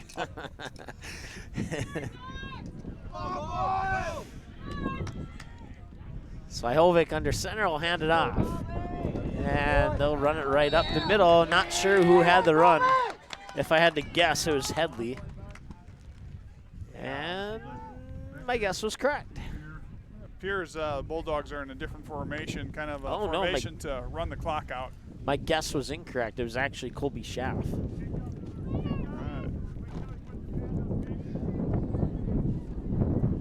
Second down and 4, 9:48 and counting on the running clock here in the 4th quarter with the 46-16 lead for the Bulldogs.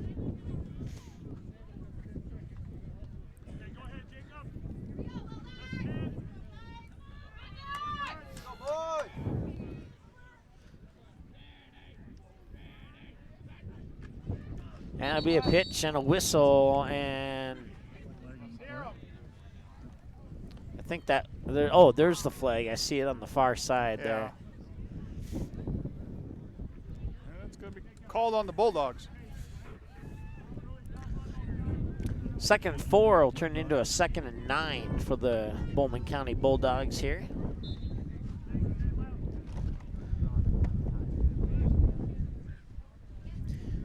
Shiloh Christian fans probably hoping for a New Salem win here to help them out a little bit, as Bowman will have the head-to-head tiebreaker over the Skyhawks if there's a two-way tie for first. But that could change if the Dickinson Trinity Titans win tonight. Then Bowman County will be alone at number 1. That'll be a nice run, and that should be enough for a first down, too, and it is by a couple of yards, and that'll move the chains here as the clock will continue to run with 8:25 and counting to go here in the 4th quarter of play.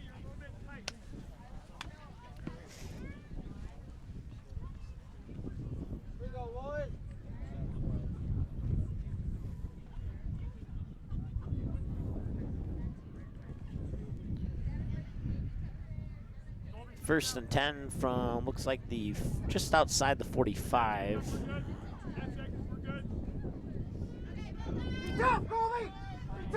Svihovic under center with 2 men in the backfield, and it'll be a pitch, and that'll be Schaff on the carry, and he'll push a few tacklers up to the 30-yard line.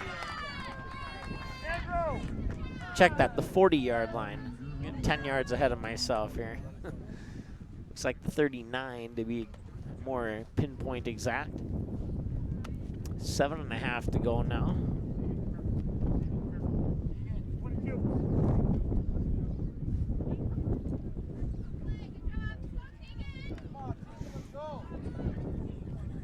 That'd be Tegan Marmon coming into the lineup. He's a sophomore, number 20. He plays wide receiver and cornerback on defense. And Marmon will line up on the near side here, but it'll be a handoff to Schaff once again. Or is that, no, I can't see if that's 33 or 34.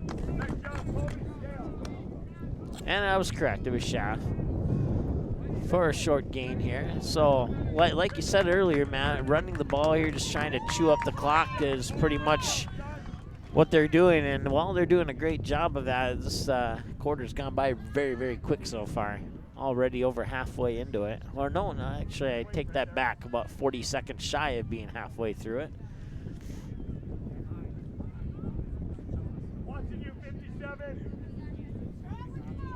Go, Brennan. Two hands, 40 front. 40! That'll be another handoff to Schaff. And he'll go right up the middle and pick up about 4 or so on that play. As we're a few seconds shy of cracking the 6-minute mark on the clock here in the fourth quarter. Once again, if you're just joining us, we are on a running clock here as a 30-point rule is in effect.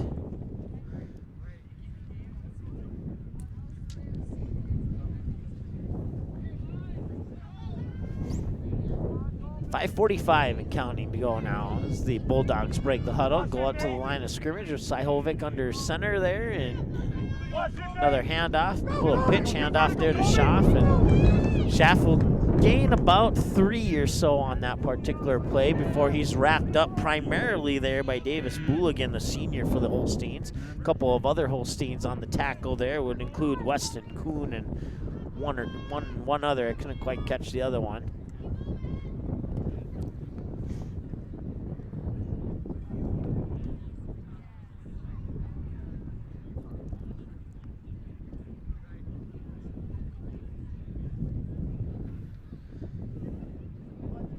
.457 and counting to go. Slowly moving the ball up the field, slowly chewing up the clock. Multiple handoffs here to Schaff, and he keeps gaining 4 to 5, 3 to 4, 4 to 5. That one was enough for a first down. So with 4:40 on the first down, I would suspect they'll run the next play with about 4:15, 4:20. Sajhovic will come out. That will be the end of his day, and I believe the new quarterback is Quade Lardy. He is a sophomore, and that is indeed who it is. So Lardy, the new quarterback here for the Bulldogs, and he will hand it off to Schaff. And Schaff looks like he might have a chance to break through this one, and he didn't quite make it through that last group of tacklers there, but he will get the ball inside the 10-yard line, probably closer to the 5 as we just crack underneath the 4-minute mark to go yet.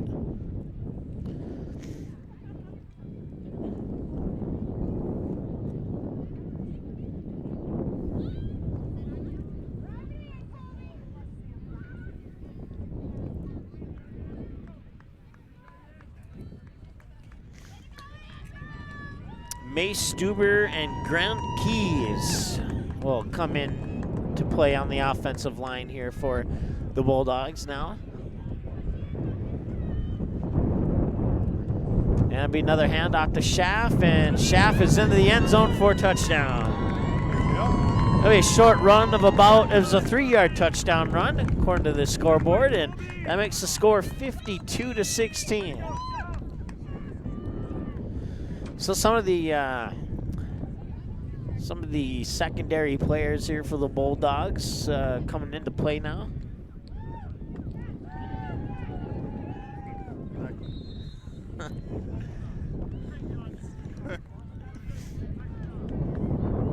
Snap, hold, kick is blocked. It was blocked there by Lane Dupont, a junior for the Holsteins.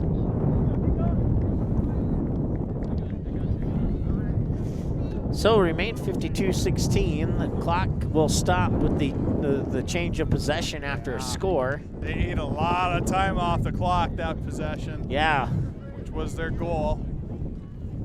Did a nice job of doing that.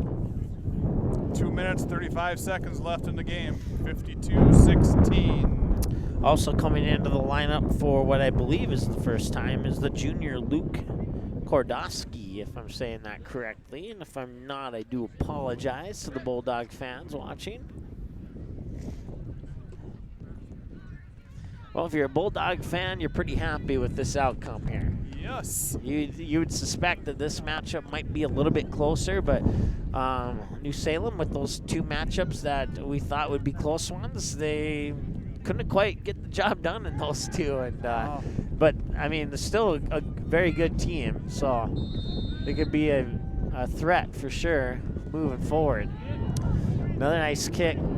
No problem. Oh, that one might go out of bounds, and that'll be a flag. It went out of bounds on like the half-yard line. Yeah, dude couldn't quite sneak it into the end zone. That'll draw the flag. He's a good kickoff guy, though, man. He's gotten his foot into that ball all day. I think that's the first time I've seen the Bulldogs kick that direction. It's always been the other way. Yeah. So.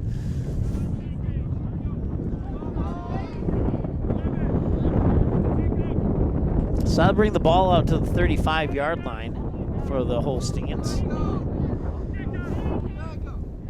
Looks like most of the Holstein starters are still in there. Kept those starters in against Shiloh too for the whole game. Rembo will hand it off there to Zuroff. Or no, check that, Phelan.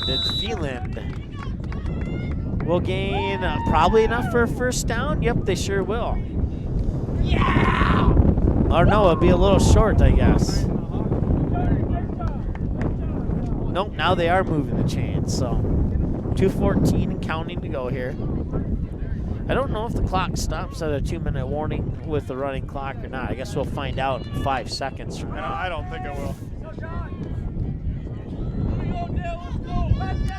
Nope, not gonna happen this time. 1:58 and counting. And I even got faked out by that one. It eventually ended up in the hands of Davis Booligan, and he will bring it up for a first down. Nice counter play by New Salem there.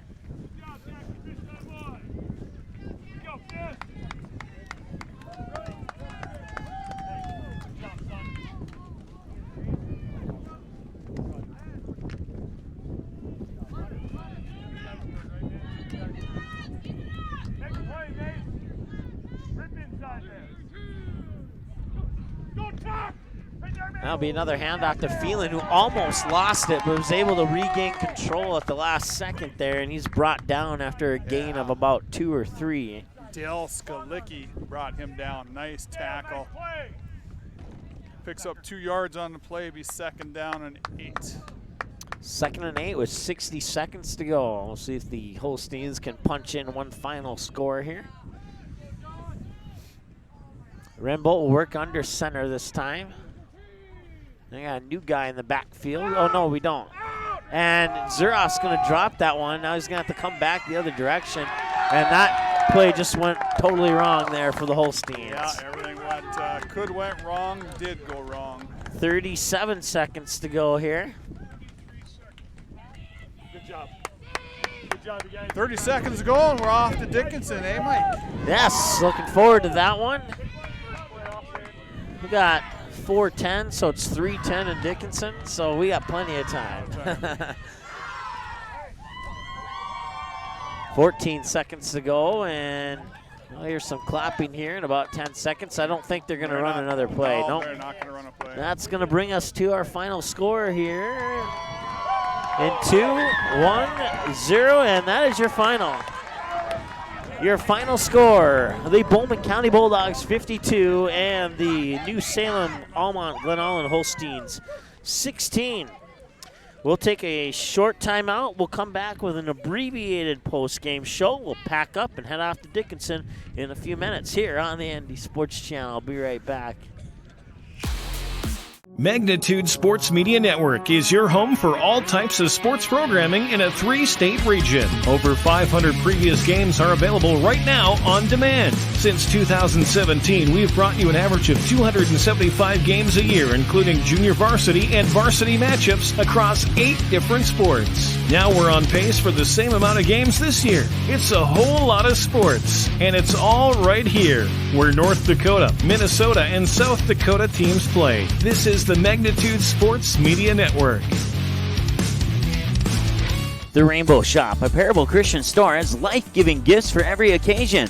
Gifts with meaning, gifts that change lives. Stop in and view their large selection of books, Bibles, jewelry, greeting cards, music and DVDs, home decor, and children's department. Many gifts to bring inspiration to family and loved ones. Call them 223-2422 and visit them online at bismarck.parable.com. For all your gift-giving needs, shop the Rainbow Shop, a Parable Christian store on South 7th Street in the Southridge Center Strip Mall, 1 block east of Kirkwood Mall in Bismarck.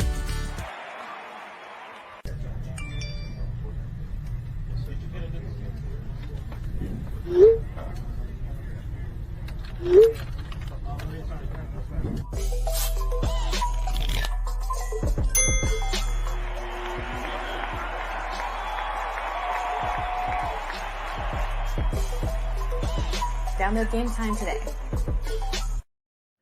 School is back in session, so now's the perfect time to get healthy and stay healthy with fall specials at Gateway Pharmacy. Right now, save 20% off select vitamin and mineral products that will help boost your immune system to fight off all those germs. Gateway Pharmacy has extended hours so your family can get those very important flu shots with no appointment necessary. Gateway Pharmacy also offers vaccinations for shingles, whooping cough, and pneumonia. Stop into one of Gateway Pharmacy's 4 Bismarck Van Dan locations, conveniently located inside Dan's supermarkets. Gateway Pharmacy is a proud supporter of the Skyhawks and wishes them the best of luck this fall sports season. Diamond Academy and Magnitude Sports Media Network are providing a huge opportunity for high school athletes. Player profile videos shine the spotlight on a skill set required for a position in a particular sport. Whether you play softball, track and field, or any other sport, if you're a sophomore or junior, it's time to schedule your video. Most tapings take less than an hour and can save you thousands when a recruiter puts your name in the starting lineup for a college scholarship. For more information, click on player profiles at msportsnet.com or call us at 701-373-1843. The ND Sports Channel and the Magnitude Sports Media Network would like to thank our sponsors for the generous support that they've given to make broadcasts of Shiloh Christian Sports possible on the ND Sports Channel. When you call or visit one of these great businesses, tell them thank you for supporting the Skyhawks, and when possible, please patronize the businesses you hear about in this broadcast. James and Marie Baker Family, Mitzel Families, Baker Ranch, Spiffy Biffs, Gateway Pharmacy, Rainbow Shop, a Parable Christian store, and Rocket Man Jet Services. The North Dakota Softball All-Stars podcast with Tim Howe keeps you up to date year-round on the sport of softball in the state of North Dakota. Coach and player interviews, who's moving on to play college softball, and that, well, guess what? That simply scratches the surface of this Grand Slam softball podcast. A new episode every week during the softball season and every month during the off-season. Listen anytime on demand on the ND Sports Channel, a Magnitude Sports Media Network station. Good sportsmanship. It will carry you further in life than sports. Growing up in North Dakota, I learned to respect my opponents, the coaches, and the officials. The values of fairness. All right, we'll come back out of that break a little bit early. We'll take a look at our team profiles here. We'll start with the Bowman County Bulldogs. They finish out the regular season here with a total of 6 wins and 1 loss. And that 1 loss came against Oaks, which means they are undefeated against, actually it should say 7-1 there. And they are undefeated at 7-0 against Class A Region 4 opponents.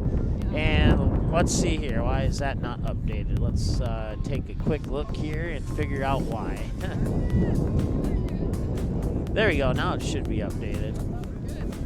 And let's go ahead and do the same thing with the other one before we get there.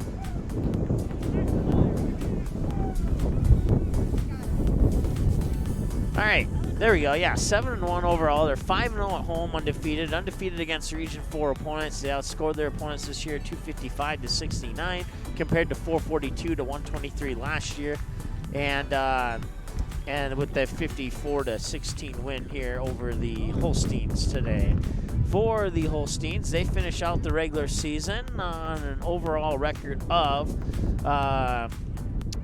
7-2. 2-2 played here at home, 5-2 against Region 4 opponents. They were undefeated on road games this year, outscoring their opponents 348-139 with the 54-16 loss this year. And we won't reveal the player of the game, but we will tell you that our player of the game, would you agree that hey, you know, it kind of could go either way between Ozendorf and Caleb Duffield, but I think Duffield with his 3 touchdowns will be our player of the game, even though Ozendorf had that awesome catch.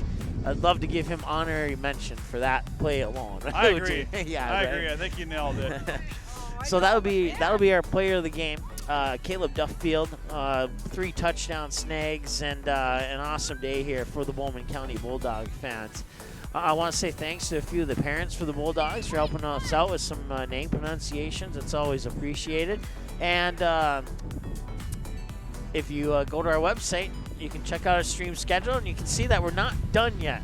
We got one more game. When we're going to head to Dickinson, it's going to be the Titans and the Skyhawks. And that one will kick off at 8 Central Time, 7 Mountain Time. We'll be on the air of the pregame show approximately 15 minutes before kickoff. And that's going to pretty much wrap it up here. Before we officially wrap it up, though, Matt, any final thoughts on this game? What did you like? What did you not like? What surprised you, I guess, maybe? Whatever your thoughts are, let's hear Well, it. first of all, Bulldogs are the real deal. Bowman is a great, really good football team. They proved that here again tonight. What did surprise me is that, you know, we've seen the Bulldogs run the ball a lot with Swihovic up the middle and whatnot, and we know his abilities there. But today we saw him passing. It was all passing. Yeah. You know, a 20-mile-an-hour wind out here, and that was no problem at all. Yeah. It passed like it was school ball. And so I was surprised at that, but they did a really, really well job. First quarter, when New Salem came out, I thought they came out with a lot of energy and a lot of pizzazz, and I thought we were going to have a really good game. I think they were, up 8-6 or what at the beginning there? 8-6, yeah. And but then it just second quarter, Bowman settled in, and things went to pot for New Salem. But both are good quality teams, and it's great to see high school sports and see these kids get after it. Great camera work by today, Matt. I'm sure a lot of the people who texted you would agree with me on that, even though you're probably a little bit humble about that. I'm humble about it when people tell me to say I do a good job, so I totally understand that aspect. You can find us online on our website, msportsnet.com, on social media at ndsportsch1 on Twitter, or facebook.com/msportsmnet on Facebook. And then you can subscribe to our YouTube channel, get email and or mobile alerts to all video and radio broadcasts on that we do here on the Magnitude Sports Media Network. Thanks so much for watching. Once again, your final score: the Bowman County Bulldogs 54, the New Salem, Almont, Glen, Holsteins 16. For Matt Mitzel, my name is Mike Mason. We'll talk to you again here in about 4.5 hours from now. Oh wait, no, I take that back. I misdid the math on that. We'll talk to you soon. Let's put it that way. Right. Once again, your final 54-16. The previous has been preceding has been a presentation of the Andy Sports Channel on the Magnitude Sports Media Network. Thanks for watching. We'll talk to you soon. Bye.